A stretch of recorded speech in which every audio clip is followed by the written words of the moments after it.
აქცენტები იადანელიასთან ერთად ეთერშია ჩვენ დღეს კვლავ ყავს ბატონი დავით გალეგაშვილი, მოკლედ ეს არის ბატონი დავითის და ჩემი რაღაცა გადაცემა სულის ნაწილი, რომელშიც ვისვენებთ მორალურად, სულიერად და გვინდა რომ თქვენთვისაც ეს გადაცემა იყოს ძალიან სასიამოვნო.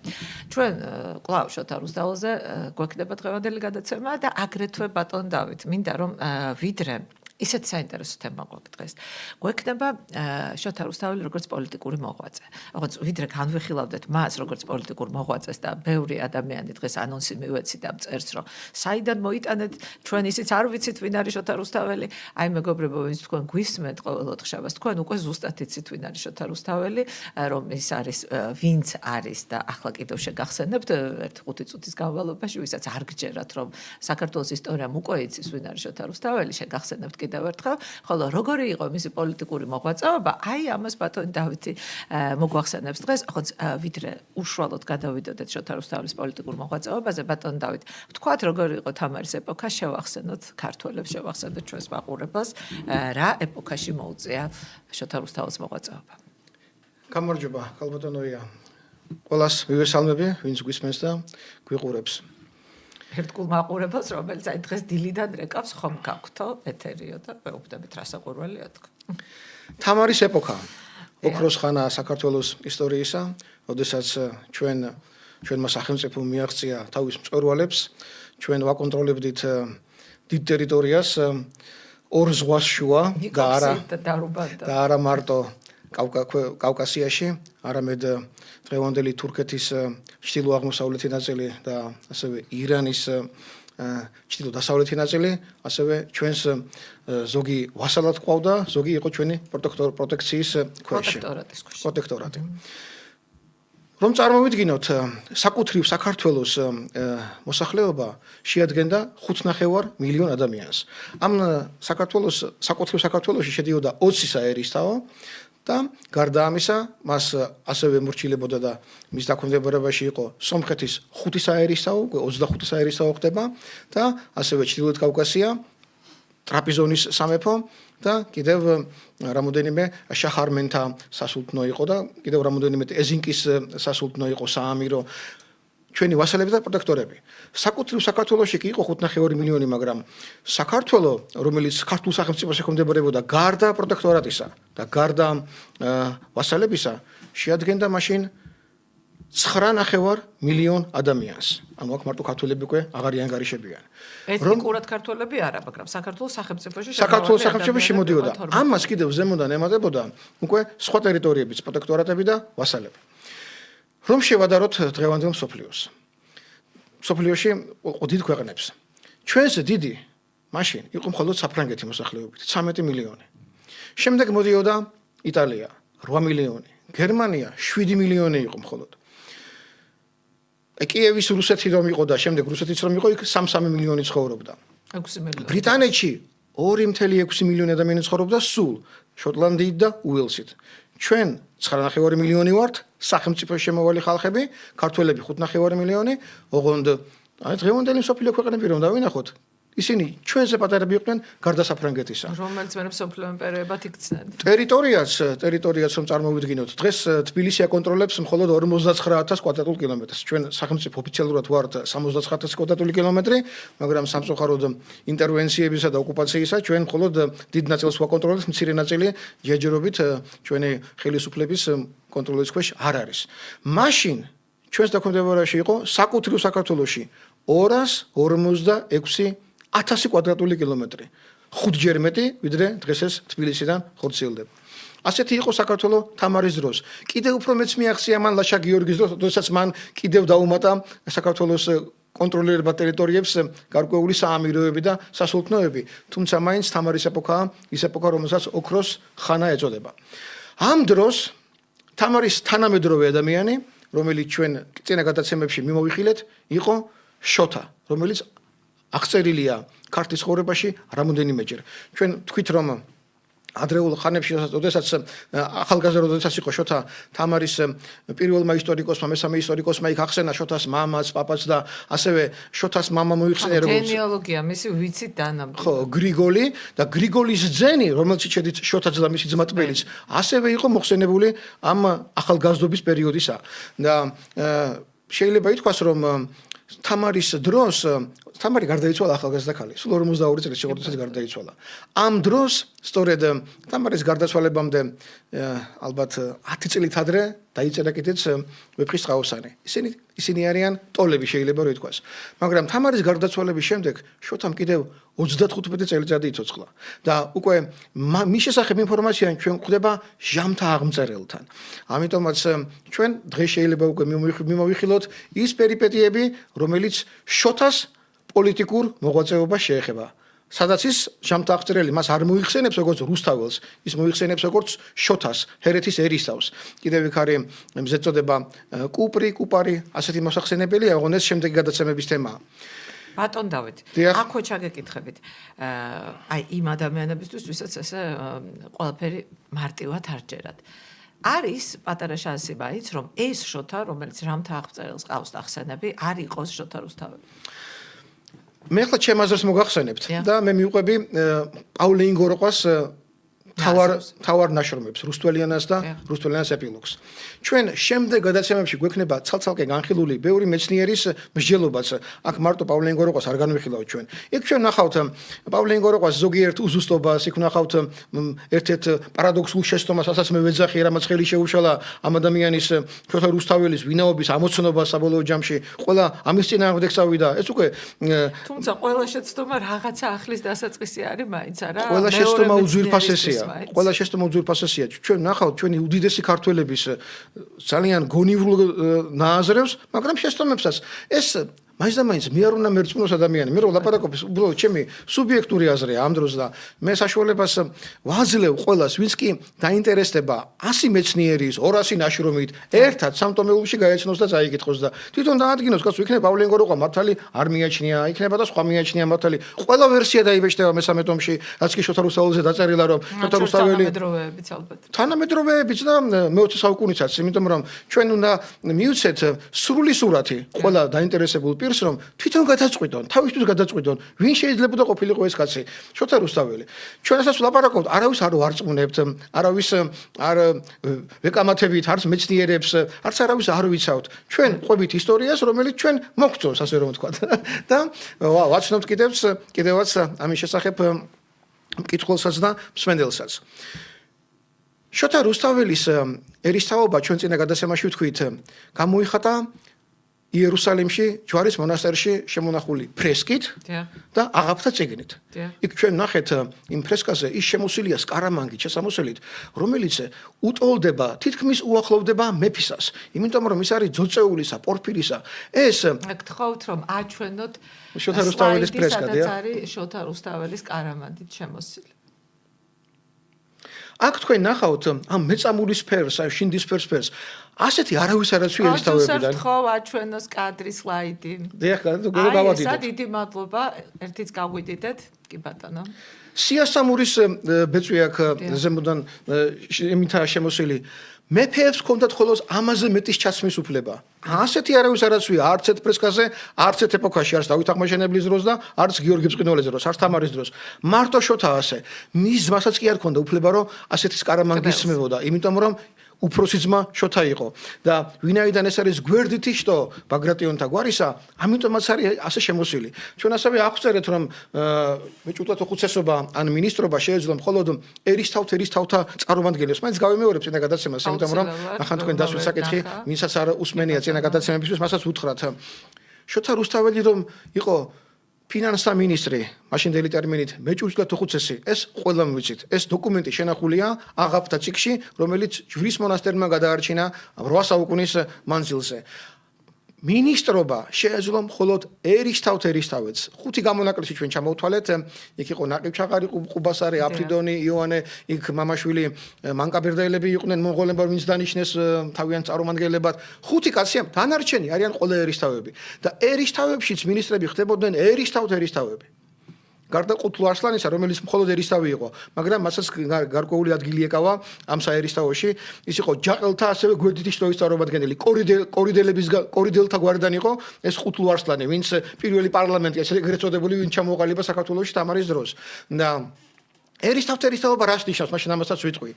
ჰერეთი შედგებოდა 4 საერისთავოსგან. ეს იყო ვეჯინის, გლონის თავიძეები იყვნენ მმართველები, იყო მანაველი იყო ჭიაბერი აქედან, იყო ხორნაბუჯის, კოლონკელიძეები იყვნენ აქ ხელისუფალნი თამარის ეპოქაში და იყვნენ გიშელები. ესენი დღეს საინგილო რომ ქვია, ჰერეთის ტერიტორიას ფლობდნენ. აი გიშიდან იყო სწორედაც შოთა რუსთაველი, მისი მამა გრიგოლი, მისი ძმა ტბელი იცავდა საზღვარს სწორედ გიშთან და მისი პაპაც ასათიც იქიდან იყო. მაგრამ ამ 4 საერისთავოდან მხოლოდ 2-ს ჰქონდა ხანდახან მოპოვებული მეფის ნაცვალის ერისთავის იგივე მთავრის წოდება, რაც ნიშნავდა მეფის მონაცვლეს ჰერეთში. მხოლოდ 2 სანაპირო საერისთავო გიშელებისა, ანუ ბაგრატიონებისა, შოთას გვარზე ლაპარაკი და კოლონკელიძეებისა, იგივე ხორნაბუჯისა, იყვნენ ერისთავები. ხან ერთი ღალატობდა სამეფოს საგვარეულოს ძირითად ხაზს, ხან მეორე და ასე ენაცვლებოდნენ 1160-იან წლებში ჯერ კოლონკელიძეები იყვნენ, მერე მათ უღალატეს გახდნენ შოთას პაპა გახდა, შემდეგ მათ დაიჭირეს დემნას მხარე და ორბელიანების მხარე, ისინი ჩამოაქვეითეს, ის მერე 1178-დან ისევ კოლონკელიძეები გახდნენ, მერე კოლონკელიძეებმა მოინდომეს ღალატი, დემნა რო აუჯანყდა 1191-ში მაშინ ერის შოთას პაპამ და მამამ დაუჭირეს მხარი უკვე თამარ მეფეს 1191-ში და ამიტომაც შეუერთდას მას, იმიტომ რუსთაველი ერისთავი აუჯანყდა დემნასთან ერთად თამარ მეფეს და დავით ოსლანს და ჩამოართვეს მას რუსთავი, შეუერთეს ჰერებს, ვინაიდან თამარის მხარეზე იყვნენ, კოლონკელიძეები ჩამოამცრეს და ამ მომენტში ხდება შოთა სწორედაც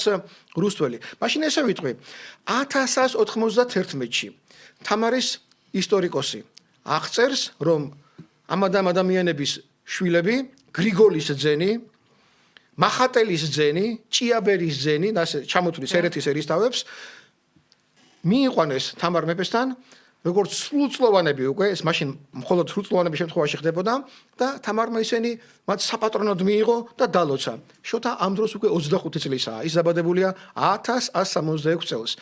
ეს, როდესაც ჩვენ ვეხებით მხოლოდ პირველ ეპოქას, როცა ახალგაზრდაა შოთა. ჩვენ თუ მაშინ და ვაჩვენებთ შემდეგ ორ სურათსაც, აი გიორგი მთავარმოწამის ხატია. ჯერ ხატი ვაჩვენოთ, აი ეს ხატია გადარჩენილი ხობში დადიანთა სამფლობელოში, რომელზეც ეს შესანიშნავი ხატია იმ ეპოქისა, რომელიც მეორე მხარესაც ისიც ვაჩვენოთ ახლა წარწერა, რომელზეც არის ის ისტორიული დოკუმენტია, დიახ. აი ამ ტექსტს წერს ტბელი გრიგოლის ძე, წმინდა გიორგის თხოვნით მიმართავს. საოცარი ნამუშევარია. ეს არის საოცარი ნამუშევარი ზუსტად. ეს არის მოოქროვილი ვერცხლი, რომელსაც ფოთლები აქვს, რაღაცა ისეთი ფილიგრანული ოსტატობით შესრულებული, რომ იმ საუკუნეში მე მგონი სოფლიოში მსგავსი რამ არც არის. კი ბატონო, აი გრიგოლის ძეებისგან მეორე შვილი ხომ არის ტბელი, შოთას ძმა ტბელი. აი ეს მეორე დოკუმენტია, სადაც ტბელი თავის თავს ახსენებს როგორც ტბელი გრიგოლის ზისაგან, ასეა ბოლოში მიწერილი. და რითია ეს დოკუმენტი საინტერესო? სხვათა შორის არც პავლე ინგოროყვას, არც სხვა მეცნიერებს ამაზე ხაზი არ აქვს გასმული და ვიტყვი, აი როგორი პრობლემაა ვინაობის დადგენისას. აქ გრიგოლის ძე რომ წერია, გრიგოლსა და სიტყვა ძეს შორის 2 წერტილია შუაში. ხა თქვენ იცით რას ნიშნავს, რომ ადრე რომ იწერებოდა ქართული ტექსტები, ყოველი სიტყვის შემდეგ 2 წერტილი იწერებოდა, იმიტომ რომ გამიმიჯნავი სიტყვებს შორის. და აი ამ წარწერაში, რომელიც ჩვენ ახლა ვაჩვენეთ, ყველა სიტყვის შემდეგ 2 წერტილია. მათ შორის ტბელისა 2 წერტილი, გრიგოლის 2 წერტილი, ძისაგან. ესე იგი გრიგოლის და ძისაგან სხვადასხვა სიტყვებია. ესე იგი, გრიგოლი ნიშნავს ტბელის მამის სახელს და ჩვენთან ისტორიოგრაფიაში, მათ შორის სკოლის წიგნებში, ისტორიაში სკოლის წიგნებში და ბევრი მეცნიერის ნაშრომშიც რატომღაც მიჩნეულია, რომ ეს არის გვარი გრიგოლის ძე. გრიგოლის ძე არ არის ბატონო. ეს 3 გრიგოლი იყო ამ გვარში. შოთას მამა იყო, შოთას მამის პაპა იყო და კიდევ ის პაპა იყო გრიგოლი. შოთას მამა მესამე გრიგოლია ამ ქრონოლოგიაში. ორი წერტილი ამას გამოყოფს. ამას გამოყოფს. ეს სხვადასხვა არც პავლეს არ აქვს მიჩნეული. პავლე წერს, რომ მამის სახელია გრიგოლიძე, მაგრამ ბევრი ჩვენი დიდი მეცნიერი ამბობს, რომ ეს გრიგოლიძე გვარი არისო. გრიგოლიძე გვარი არ არსებობდა ჰერეთში. ჰერეთის ერისთავები არ ყოფილა გრიგოლიძეები, ეს არის მამის სახელი და დოკუმენტი ახლა წარმოვადგინე. ჩვენ ბევრ ასეთ დოკუმენტს ვაჩვენებთ, როგორი ბრძოლა ჩვენ ისტორიკოსებს შორის. ჩვენ მარტო არ გვინდა ვილაპარაკოთ, რომ თურმე რა მარტივი ყოფილა შოთა რუსთაველის ვინაობა და თურმე ჩვენ გვწოდნია მარტო. ბოდის ვიხდით ყველა მეცნიერთან ჩვენ ვერ შევედრებით ვერც ერთ ისტორიკოს ამ შემთხვევაში. ხო, ჩვენ ვერავის ვერ გაუტოლებთ თავს, რომ ვინმეზე მეტი ვიცოდეთ 100 მეცნიერს გულისხმობ ამ შემთხვევაში. მე მათ მხოლოდ პატივისცემით ვახსენებ ამ საკითხების განხილვის დროსაც. ოღონდ ყველაფერს ამას ნელ-ნელა ვანახებთ მაყურებლებსაც, რომ სად შეიძლება რომ იყოს შეცდომა, სად შეიძლება რომ შეცდომა არც კი იყოს. აი შეხა ჩვენ ახლა ვნახეთ უდაო დიდი სადაო საკითხია გრიგოლიძე გვარია თუ გრიგოლიძე მამის სახელი და მიშულზე ლაპარაკი აი ტბელი იყო გრიგოლიძე შოთას იყო გრიგოლიძე ამიტომ დადგინდა რომ ესენი ძმები არიან ამიტომ დადგინდა აი სკარამანგირო ვაჩვენეთ რომ შოთა უფროსი ძმა არის იმიტომ რომ ასეთი შესამოსელი მეწამულის ფერისა პორფირისა გაცო მარტო მეფესთან მიახლოებულ შეიძლება და სწმოდა უმცროს ძმას ამას ასე ვერ გამოხატავდნენ ტბელს ამ შემთხვევაში ვარაუდება რომ შოთა არის უფროსი ძმა ტბელის აქედან მომდინარეობს ის დასკვნა რაც პავლენგო როყომ გააკეთა რომ შოთასა და ტბელს შორის უფროსი შოთა არის ეს ასაც ჩანს შემდეგ რასაც ახლა ჩვენ მივადგებით უკვე ახალ ისტორიულ პერიპეტიებს აი ჟამთა აღწერლის აღწერილობაში რას აკეთებდა შოთა უკვე თამარის შემდგომ საქართველოში ანუ ის 35 წელი რაც მან თამარის გარეშე იცხოვრა კი ბატონო ერთი მონაკვეთი ის ქართლის ცხოვრებაში არ ჩანს აი ეს შოთა იქ რუსთველად ის არ მოიხსენიება მაგრამ ის შოთა ვინც წერია მარტო ერთი შოთა სხვა შოთა იმ ეპოქაში არავინ არ არსებობს ერთი შოთა მოიხსენიება თამარის სიცოცხლეშიც და ის ერთი შოთა მოიხსენიება როგორც უკვე ასაკში შესული თამარის გარდაცვალების შემდეგაც ლაშა გიორგის დროს ჯერ კიდე არ მოიხსენიება ის სავარაუდოდ ლაშა გიორგის ბოლო წლებშია დაბრუნებული საქართველოში ალბათ არ იყო რაღაცა პერიოდი იმიტომაც ვიცნობთ ჩვენ ვეფხისტყაოსნიდან იმ დროინდელ მსოფლიოს ასეთი დაწურილებითი თხრობით ხო როგორც შოთა რუსთაველმა გადმოგცა ანუ მე რა მაინტერესებს ბატონ დავით სულ აქვს ჩემს მოსწავლეებსაც ეს კითხვა მე ჩემს სტუდენტებსაც ეს კითხვა რომ საიდან იცოდა შოთა რუსთაველმა ასეთი სიღრმისეული ამბები არაბეთზე, ინდოეთზე იყო თუ არა ის ამოგზაურები ამ ქვეყნებში თუ უბრალოდ ხურმოკლით ქონდა ნანახი ეს ყველაფერი მე რატოღა ზარწმუნებული ვარ რომ არ შეიძლება ასე დაწურილებით ამ სახელმწიფოებზე თხრობა თუ მას ერთხელაც არ აქვს ნანახი სხვა სად წაუხვალ სადაურსა სადაღუფრი სადიც ძირსაო ამას მოგზაური კაცი თუ იტყოდა და ისეთი კაცი რომელმაც ბევრი ადგილი შემოიარა რა მინდა აქ რა მომიყვანა ხო კი ბატონო შოთა ჩანს რომ შეიძლება 10 წელი საქართველოში არ იყო და მან სავარაუდოდ შემოიარა იმ დროინდელი მსოფლიო და შოთა ეს მხოლოდ ვარაუდია ამ შემთხვევაში მაგრამ არ არის ერთადერთი ქართველი რომელიც შეიძლება რომ მოგზაურობაში ყოფილიყო ეს შეიძლება და ყოფილიყო სახელმწიფო მისიით მოგზაურობა თუ თავისი შეიძლება თავისი ნებით იყო წასული ის მაშინ ჯერ არ იყო მეჭვიდეთ უხუცესი ახალგაზრდა ასაკში შოთა ფინანსთა მინისტრი არ ყოფილა ის გახდება ფინანსთა მინისტრი 1247 წლისთვის როდესაც ის უკვე 80 წელსაა მიახლოებული ეს აღწერილი აქვს პავლენგო როყვა ძალიან კარგად რაც შეეხება მოგზაურობას ჩახრუხაიძეს ლექსებიდან ჩვენ დავინახავთ რომ ჩახრუხაიძეს ისი აქვს შემოვლილი იქ ჩვენ მარშრუტს გავყვებით ჩვენ შეგვიძლია ცალკე გადაცემაც მიუძღვნათ მთელი მარშრუტი რაც ჩახრუხაიძემ გააკეთა და შემოიარა მთელი მსოფლიო რომელიც ერთი საუკუნით უფრო ადრე მოხდა ვიდრე მარკო პოლოს ცნობილი მოგზაურობა ბატონ დავით აქ გავჩერდეთ რეკლამა ჩვენს ეთერში და გავაგრძელოთ ძალიან საინტერესო თხრობა ჩვენი ვინ იყო შოთა რუსთაველი როგორი იყო მისი პოლიტიკური მოღვაწეობა მადლობთ რეალური აქცენტები ია დანელიასთან ერთად რადიო ჯორჯიან ტაიმსის სარეკლამო სამსახური 293-44-05 ავერსში გულების აქციას საკვები დანამატებით შეუერთდა დააგროვე გულები და მიიღე 20-დან 50%-მდე ფასდაკლება კოსმეტიკისა და ჰიგიენის ბავშვთა მოვლის კვების საფენების რჩეულ ბრენდებსა და ახლა უკვე საინ ფარმას და ნატურმილის საკვებ დანამატებზე დეველოპერული კომპანია ნიუ გრუპი გთავაზობთ ბინებს და კომერციულ ფართებს ქალაქის სხვადასხვა უბანში, როგორც მიმდინარე, ისე დასრულებულ პროექტებში. საბურთალოზე, ვაზის უბანში და დიღომში, ყველა ბინა ბარდება თეთრი კარკასის მდგომარეობით. ჩვენთან არის 0%-იანი შიდა განვადება, 10%-იანი პირველადი შენატანი მიმდინარე პროექტებზე და თქვენზე მორგებული გადახდის პირობები ჩვენს პარტნიორ ბანკებთან.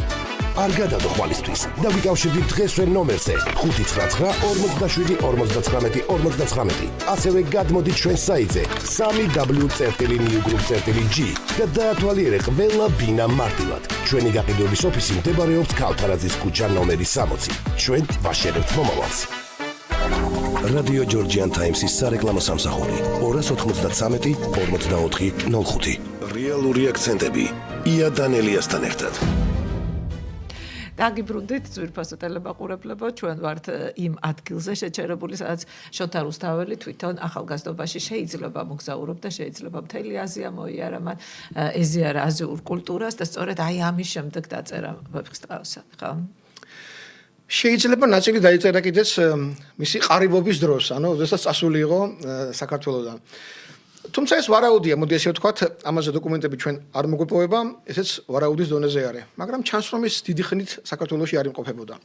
ლაშა გიორგის ბოლო პერიოდში ალბათ ჩამოვიდა შოთა რუსთაველი. ლაშა გიორგიზე ჩვენ მოგვიწევს კიდევ საუბარი მის ეპოქაზე. ამიტომ დღეს ახლა ამ ნაწილს მე გამოვტოვებ და გადავალ რუსუდანის დროზე. ახალგაზრდა გარდაიცვალება ლაშა, ის ლევა მოსველი მხედარია, მონღოლები პირველად ვინ შემოიჭრა, მან გააბრუნა, მოუგო ბრძოლა და გააბრუნა.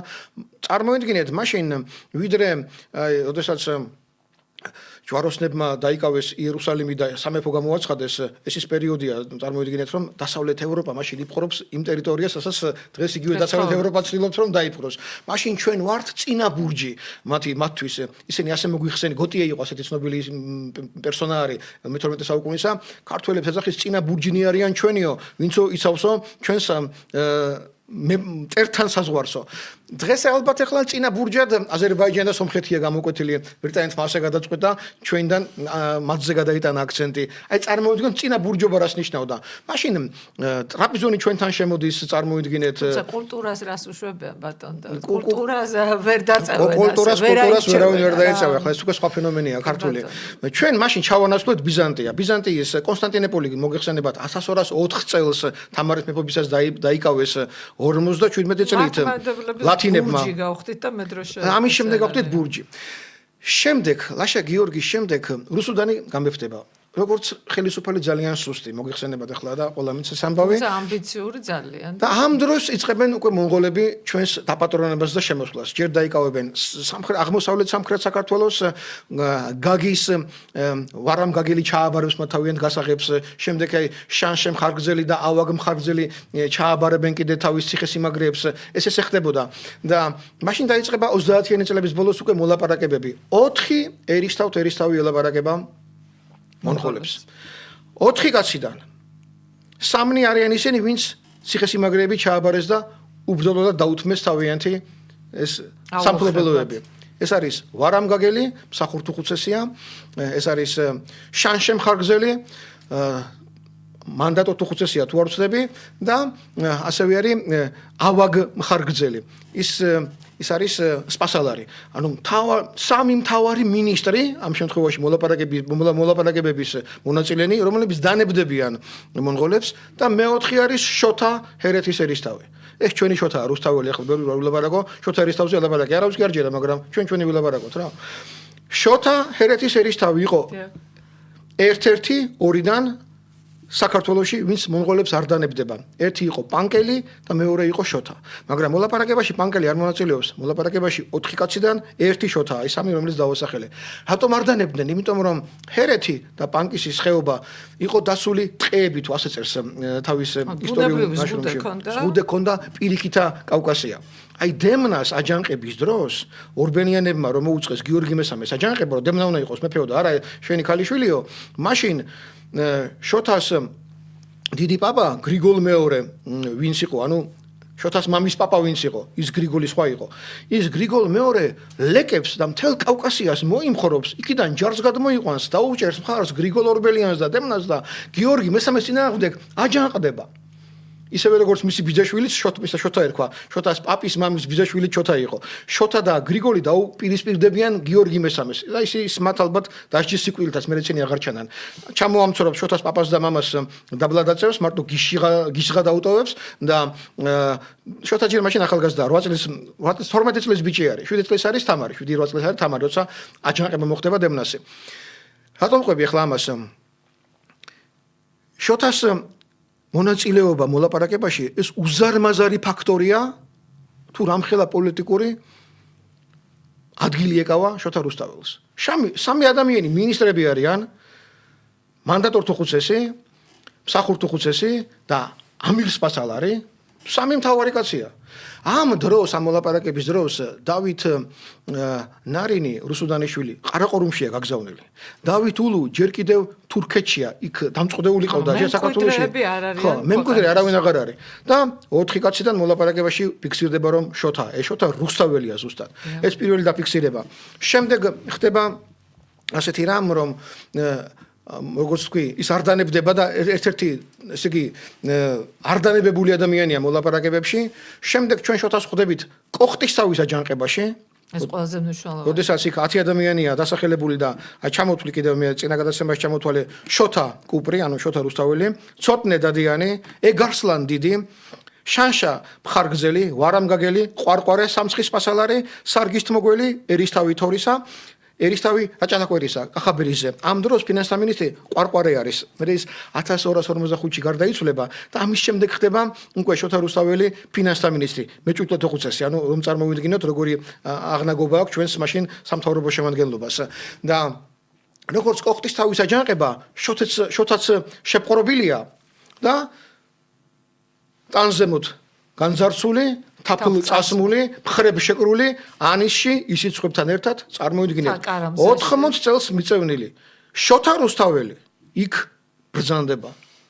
და ჩვენ წინა გადაცემაში მოვყევით კიდეც რომ ერთ-ერთი мотивация გარდა გმირობისა, ეროვნული წმინდა ადამიანისა, ცოტნე დადიანისა, ერთ-ერთი კიდევ мотивация რა შეიძლება ყოფილიყო თუ რატომ დაბრუნდა უკვე ჯარის გარეშე ცოტნე თავის თანამებრძოლებთან ანიში, სადაც ჩაბარდა კიდეც შეიძლება სიკვდილი წელოდა, ხო არ იცოდა ჯერ. არ იცოდა, ის ჩათვალეთ რომ თავგანწირული იყო და მისი ის გმირობა შეუფასებელია, მაგრამ ჩვენ უნდა ვიცოდეთ რომ იქ შოთა რუსთაველიც დახვდა მას თავისი ძმისშვილის მეუღლეს. ცოლის ბიძა ეგულებოდა კიდევ იქ.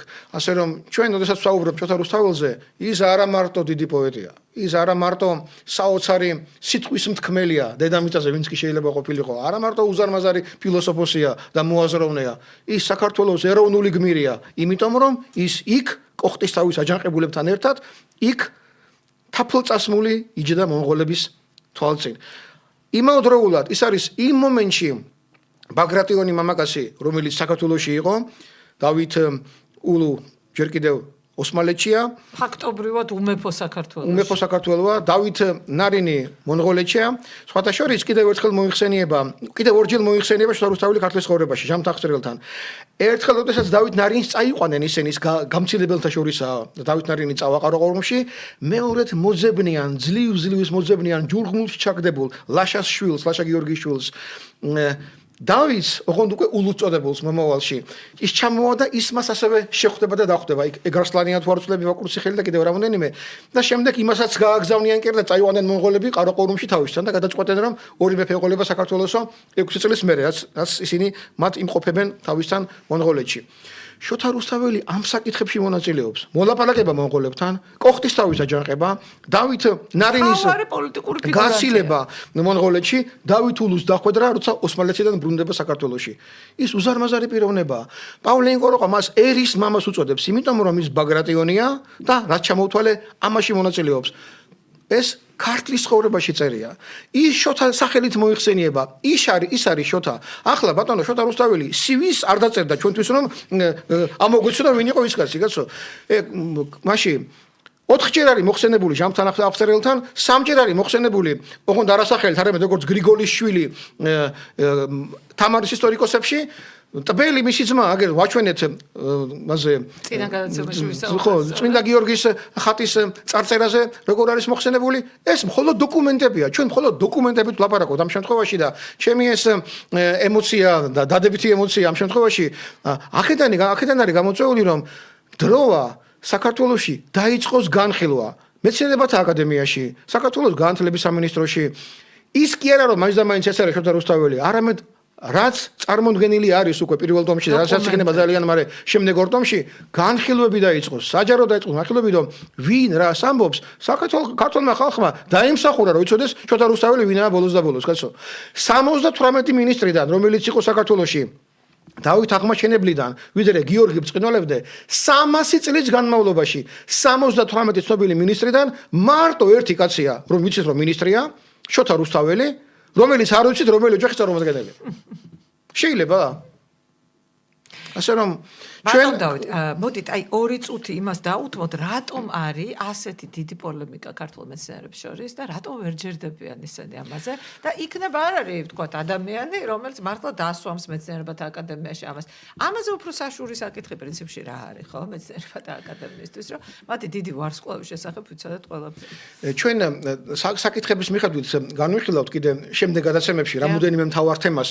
როგორ მიმდინარეობს დავა დიდ მეცნიერებს შორის აქ მარტო პავლე ინგოროყოს არ დავებიან ყველა ერთმანეთს დავება აქ წარმოიდგინეთ რომ ჩვენ რა უყურებთ ხანდახან ჩვენს პოლიტიკურ სურათს რა ხდება პოლიტიკოსებს შორის რატომ ვერ ჯერდებიან ოღონდ კულტურული ხალხი დავობს ამ შემთხვევაში იქ ისეთ რამეს ვერ ნახავთ და ჩვენს სამარცხვინო პოლიტიკოსებში ხდება ხანდახან რა იქ ძალიან დიდი ხალხი არიან იქ ლაპარაკი არა ვიღაცა შეცდომა უძვირფასესი შეცდომებია თუ კი ვინმეს დაუშვია უძვირფასესი ხალხია დიდი ხალხია არავინ არავის არ ედრება და არავინ არავის არ აღემატება მათმა შეცდომებმა მათმა აღმოჩენებმა განაპირობეს მეცნიერების ზოგადად განვითარება საქართველოში და როგორც ასეთი მეცნიერება უმაღლეს მწვერვალებზე რომ აიყვანა. ამიტომ ჩვენი ვალია რომ ეს ნელ-ნელა წარმოვადგინოთ. მაგალითად გრიგოლიძე რამდენ მეცნიერს გონია რომ ეს არის გვარი, რამდენ მეცნიერს გონია რომ ეს არის მამის სახელი ამ შემთხვევაში. და ვნახოთ რა დოკუმენტები არსებობს ამის დასამტკიცებლად. რატომ გონიათ მაგალითად რომ რუსთავი თბილისთან ახლოს მდებარე რუსთავი რომ მოიხსენიებოდა რიშად ეს რიშა არ არის ბატონო რუსთავი არა და შემდეგ აღმოჩნდა რომ ილია აბულაძემ 50-იან წლებში თარგმნა ქართლის ცხოვრების სომხური ვერსია მე-18 საუკუნეებისა სადაც რიშა წერია და უცების დიდი მეცნიერები აქ ნიკო ბერძენიშვილზეა ლაპარაკი ცოტა არ იყოს და გაოგნებული დარჩნენ ნიკო ბერძენიშვილი წერდა რომ რიშა რუსთავი არ არის 30-იან წლებში 40-იან წლებში ლაპარაკი 50-იანებში ლაპარაკი უცებ აღმოჩნდა რომ სომხურ თარგმანში რუსთავად მოიხსენიება რიშა რა უნდა გააკეთოს ნიკო ბერძენიშვილმა მაინც არ დაეთანხმა ამ სომხურ თარგმანს აქ დიდ ხალხზეა საუბარი თქვენ არ გეგონოთ ნიკო ბერძენიშვილი მთაწმინდაზეა დაკრძალული კაცო თქვენ ნუ გონიათ აქ ვინმე შეცდომა ნიშნავს რომ პატიოს უნდა უცემდეთ უმაღლეს დონეზე ნიკო ბერძენიშვილს მით უმეტეს და კიდევ მე ბევრ ადამიანს ვინც იქ იყო რა თქმა უნდა სულ მაგრამ ეს უკვე ბატონო ხო არ ეშინიათ აი ამ ხელა სიდიდის მეცნიერების შეცდომების ძიება ახალ ეს პატარა რამა ქართველები ისეთები არიან რაც უფრო დიდ დაინახავენ უფრო მეტად შეერგინებიან ასე რომ ეგ თავარი ესეც არის რა თქმა უნდა ბევრის მასწავლებელი იყო ხა ნიკო ბერძენიშვილის მოსწავლეები ბევრი დღევანდელი ისტორიკოსის მასწავლებელი იყო შეიძლება მოერიდოთ დაუშვათ და შეიძლება სხვანაირად ფიქრობდნენ თუმცა ეს განსახილველია ისტორიკოსებს შორის პირველ რიგში. აი ახალი თაობის რუსთველოლოგებზე რა სიტყვით, ვინ არიან ეს ადამიანები? ბიოგრაფიას პრაქტიკულად არავინ არ ეხება. შეიძლება გაამეორონ ის რაც მე-20 საუკუნეში თქმულა მე-19 საუკუნეშიც და მე-20 საუკუნეშიც, მაგრამ რაღაც სიახლეები არ არსებობს. სიახლე ვერ იქნება. ის კაცი არსებობს ერთი. არსებობს შოთა, სხვა შოთა არ არსებობს თამარიძე ბოგაჟი, კაცო. ერთი შოთაა მარტო და ის კაცი არის ფინანსთა მინისტრი, ის კაცი არის ერისთავის და იმიტომაც ასვია ასეთი ლამაზი სკარამანგი, მეწამული და პორფირი და სიასამური და ყველაფრით მას სხვა მას ვერ და იმიტომაც არის ეს ფრესკა იქ სადაც არის იქ ისე როგორ იქნებოდა კაცო იქ წარმოიდგინეთ ახლა თქვენ აქ რა შეიძლება კიდევ იყოს აქ არის პავლე ინგოროყვას ორი მომენტი ერთი პარადოქსულ შეცდომაზე ჩვენ ვილაპარაკებთ იმიტომ რომ სოფხოდელობას შეეხება და პავლე ინგოროყვას ჩვენ ამ კუთხით განვიხილავთ მე უწოდებ აი იმ ერთ მთავარ საკითხს რის გამოც პავლე ინგოროყვას წინააღმდეგ უმრავლესობა წავიდა ეს არის პავლე ინგოროყვას მიერ განსაზღვრული ჟამთა აღმწერლის დოკუმენტებში მოყვანილი ტერმინებით აი განსაზღვრული მსოფლმხედველობა შოთა რუსთაველისა და ამას მე ასე ვუყურებ როგორც პარადოქსულ შეცდომას მაგრამ მეორე საკითხი რის გამოც რომ პავლე ინგოროყვამ აღმოაჩინა რაც აღმოაჩინა ეს ყველაფერი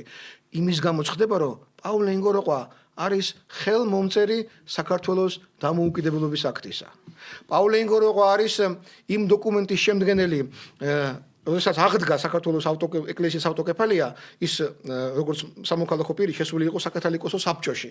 იქ ერთი მღვდელმსახურმა წარმოადგინა, როგორ უნდა არჩეულიყო ეპისკოპოსის წესი, მეორე წარადგინა პავლე ინგოროყვამ და საეკლესიო საბჭომ მაშინდელმა კათალიკოს პატრიარქმა და ვინც იყვნენ იქ ეპისკოპოსები, პავლე ინგოროყვას ვერსია ირჩიეს, რომელიც დღესაც ძალაშია. პავლე ინგოროყვას მიერ ისტორიული დოკუმენტებით აღდგენილი ეპისკოპოსის არჩევის წესი დღესაც ძალაში არის.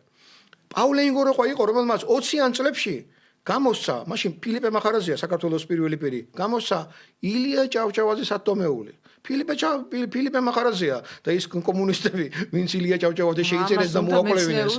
ხო, ისე როგორც სამოქალაქო, ხო. პავლე ინგოროყვა იმ 4 შავ ჩოხოსან შორის, რომელიც ერთ-ერთი არის. პავლე ინგოროყვა, პავლე ინგოროყვა, რომელმაც დაწერა გიორგი მერჩულე. მას ებრძოდა კრემლი, მაშინდელი სპეცსამსახურები, იმიტომ რომ დამოუკიდებლობის საგზერო ქონდა მარტო ხელი მოწერილი, სხვა არაფერი გაეკეთებინა, მარტო ამიტომ როგორ გადარჩა ცოცხალი, ეს როსტომ ჩხეიძეს იგიჩვენა წაიკითხოთ. როგორ არ გაანადგურა, როგორ არ მოხდა მისი ლიკვიდაცია, ეს ყველაფერი აღწერილია შემთხვევითობები. პავლე ინგოროყვა ასევე 17 წლისა ტუბერკულოზით იყო დაავადებული. 90 წლამდე მიაღწია მას. ღმერთმა მისცა მას ის წლები, რაც მას საქართველოს მოახმარა. ამიტომ ერთ-ერთი ფაქტორი, რატომაც არ უნდა ყოფილიყო პავლე ინგოროყვას ვერსია მართალი, აი ესეც გახლავთ რომ დამოუკიდებლობის აკძე ხელმომწერი კაცი არ შეიძლება რომ მართალი იყოს. მას დაუწვეს სოხუმში წიგნები. გიორგი მერჩულეს და პავლე ინგოროყვას დღემდე ებრძვიან აფხაზები, მე უყურებ მათ გადაცემებს სხვადასხვა. მარტო პავლე ინგოროყვა ახსოვთ ისტორიკოსი, არც ერთ სხვა ისტორიკოს, რანიკო ბერძენიშვილი, რა მარინა მუტკიფანიძე, არც ახსენდება საერთოდ რა. არა ამ ხალხმა ძალიან ძვირფასი ნაშრომები დაწერეს აფხაზეთის რო საქართველოა, უძვირფასესი. ისინი არც ერთი არ ახსოვთ. მარტო პავლე ინგოროყვას ებრძვიან დღესაც. პატარა ბავშვმაც კი იცის რომ ყველაზე წონად ადამიანი. ყველაზე დიდი ნაშრომის აფხაზეთი რომ საქართველოა ისტორიულად ამ ნაშრომის ავტორი პავლე ინგოროყვა. ამიტომ ებრძვიან აფხაზები მარტო მას, სწორედ ჩვენ უზარმაზარი მეცნიერი ყავს, იგივე ნიკო ბერძენიშვილი, ვინც ყველაფერი დაწერა, კაცო, აფხაზეთი საქართველოა, აქ სხვა რამეზე კი არა ლაპარაკი. ამიტომ მისმა პიროვნებამ, მიუღებელმა კომუნისტების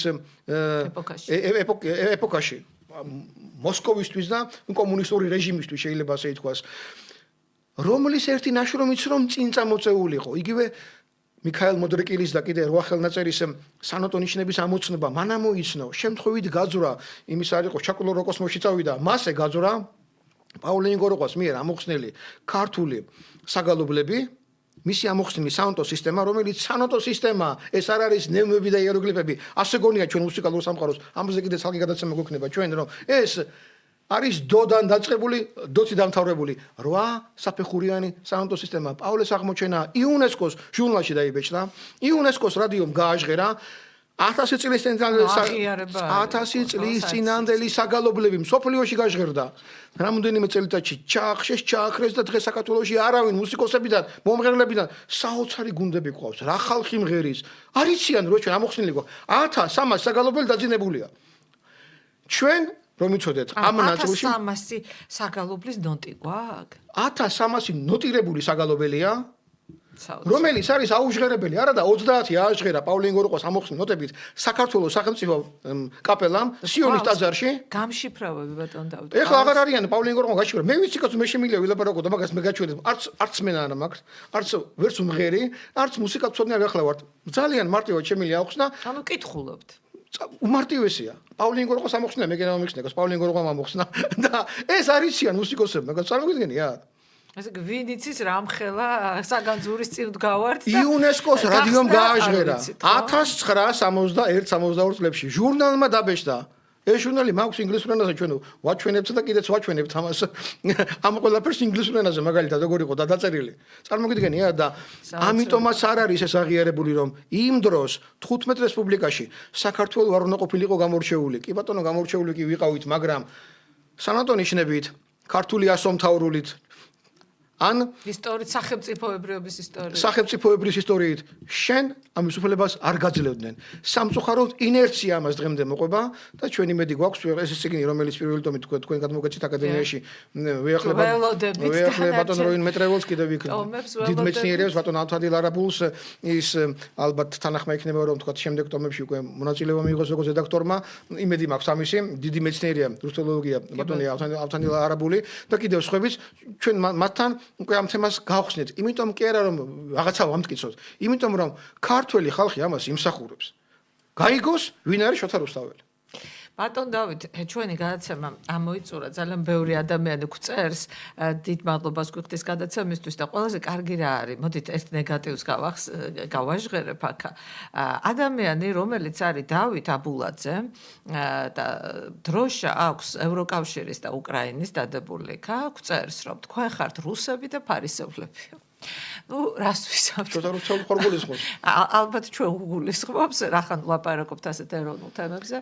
მიუხედავად იმისა, ბატონო დავით გენაცვალე ჩვენ დღევანდელ გადაცემას მაინც საქართველოს სიყვარულით ვემშვიდობებით ჩვენს მაყურებელს და თქვენ მით უმეტეს და ვისაც ყურნი ასხია სმენათ ისმინონ ჩვენ ასე საქართველოს სიყვარულით და შოთა რუსთაველის სიყვარულით გემშვიდობებით მომავალ შაბათამდე. კარგად ბრძანდებოდეთ.